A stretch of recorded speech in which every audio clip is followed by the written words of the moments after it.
ada nih, bukan. Usaha. Sampai kita punya kemampuan berangkat. Itu maksudnya. Dan usaha itu, saya beri mukadimah dulu ya. Usaha itu ada dua. Saya ulang ya, usaha itu ada dua. Usaha dengan mengumpulkan harta. Saya sarankan sih kalau mau nabung pakai emas. Itu lebih mudah. Ini saya sarankan. Karena ayat-ayat di Quran ketika bicara harta itu kebanyakan bicara tentang emas dan perak. Ya, misal Quran surah ketiga, ayat ke-14. Paling kanan agak ke bawah. Zuyyina lin-nasi hubbus syahawati minan nisa'i wal banin wal qanatiril muqantarati minan dzahab wal fiddah. Ya, qanatir muqantarah itu ada harta yang punya nilai intrinsik, berharga. Yang kalau dikumpulkan punya nilai. Jadi ada harta yang punya nilai intrinsik, ada yang ekstrinsik. Intrinsik itu di dalamnya memang ada nilainya. Ya, sudah ada nilai, jadi nggak berpengaruh oleh apapun. Emas itu, kalaupun pecah, masih bisa dijual. Ya, tapi uang kalau sobek ya kertas kok. Nilainya berubah-ubah. Makanya sekarang selalu mengalami devaluasi. Menurut saya bukan mengalami penurunan tuh. Memang nilainya diturunkan dengan kepentingan tertentu. Dulu itu masih menggunakan emas. Ya, masih menggunakan emas. Isyarat Quran, hadis masih dipakai. Bahkan di Amerika pun masih pakai. Pada tahun 1930-an, 1934 dari 1932 itu diuji coba. Dia ada sekumpulan orang berkumpul memikirkan sikap monopoli. Bagaimana memonopoli dunia dari sistem keuangan. Maka diwujudkanlah uang kertas itu. Diuji coba asalnya di negara barat sana.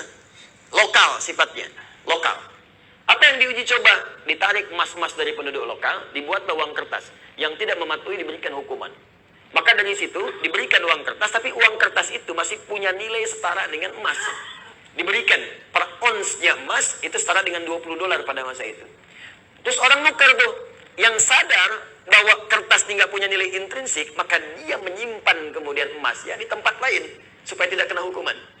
Ini kisah nyata ini, nanti ada perjanjiannya. Nah, teman-teman sekalian, apa yang terjadi? Ketika uang itu sudah menyebar dan emasnya cukup terkumpul, maka diturunkan dan devaluasi nilainya. Yang tadinya per onsnya $20, ya, diturunkan nilainya. Seakan-akan harga emas itu jadi naik, padahal emas itu segitu-gitu aja. Ya, uangnya turun lagi. Jadi berapa? $35. Ya, nilainya terus bertambah. Jadi seakan-akan jadi mahal gitu. Ya, padahal uangnya diturunkan, nilai uangnya yang turun, bukan barangnya yang naik. Apa yang terjadi ketika mereka melihat kemudian jadi nilai itu berkurang, si emas itu kemudian punya nilai lagi, disetarakan lagi, akhirnya mereka borong lagi. Melihat uji cobanya berhasil, maka dipaksakanlah ke seluruh dunia. Maka dipaksa mata uang yang kita gunakan untuk turun nilainya. Mata uang mereka naik. Makanya satu kita balas dengan 13.000. Mereka cuma mengeluarkan satu, kita keluarkan 13.000. Dikuraslah kemudian harta benda kita keluar. Paling gampang. Makanya nggak ada nilainya. Tempat lain ada yang 20.000. Mereka ngasih satu, kita ngasih 20. Dan yang paling gampang itu kan kertas. Kertas kalau disobek, dihilangkan nilainya, nggak ada nilai. Sudah pulaunya keluar, sudah hartanya keluar, sudah emasnya diambil, ditukar dengan kertas. Mana ada kita nukar emas dengan kertas? Kertas nggak ada nilainya, disobek udah hilang. Bagaimana sekarang kalau mereka hilangkan? Kami sudah tidak menggunakan sistem uang lagi. Sementara harta benda kita sudah pindah. Apa yang mau kita sesali kemudian hari? Nah, makanya ini bahasa, ini ilmiah ya, ilmiah. Kalau mau diskusi silahkan. Ini ilmiah. Jadi kita diskusi. Nah, makanya dulu Bung Karno ketika membuat uang itu konsultasi pada ulama. Dan ulama mengusulkan tetap berikan nilai intrinsik di uang kertas itu setara dengan emas sekian ons misalnya. Ya sekian gram. Supaya ada nilainya. Kalau enggak itu jadi kertas. Itu sempat dipakai. Coba belajar sejarah yang baik. Cek lagi ke belakang. Dulu nilai uang kita itu ada setara dengan emasnya. Belakangan kemudian dihapuskan. Jadi kertas saja di situ. Makanya nilainya semakin melemah.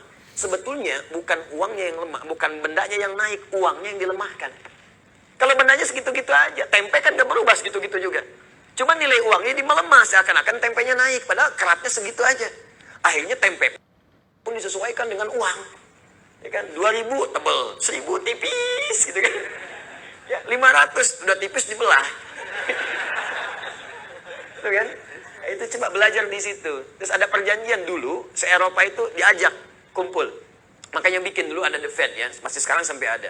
Terus IMF dibuat pada saat untuk ngutang-ngutangi.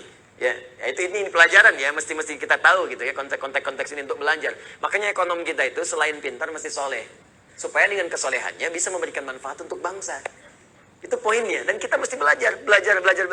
Nah termasuk ini bisa dibawa bekal untuk haji. Kalau mau haji, mau umroh, nabung pakai emas. Nggak akan berubah. Nabung pakai emas. Silahkan ada logam mulia, ada dinar, kumpulkan. Demi Allah saya katakan ya, nilai itu, karena emas itu punya nilai intrinsik, maka dia akan terus naik. akan setara. Harga kambing di masa Nabi sampai sekarang pun sama nilainya segitu. Jadi walaupun orang kelihatan naik sekian juta, dulu cuma satu, sekarang juta. Dinar cuma 1 dinar, selesai.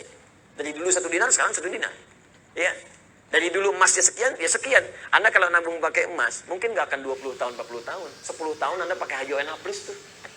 Kenapa? Karena yang Anda kumpulkan tuh nilainya itu terus naik. Sementara kalau Anda nabung segitu-gitu juga, juta ya sejuta.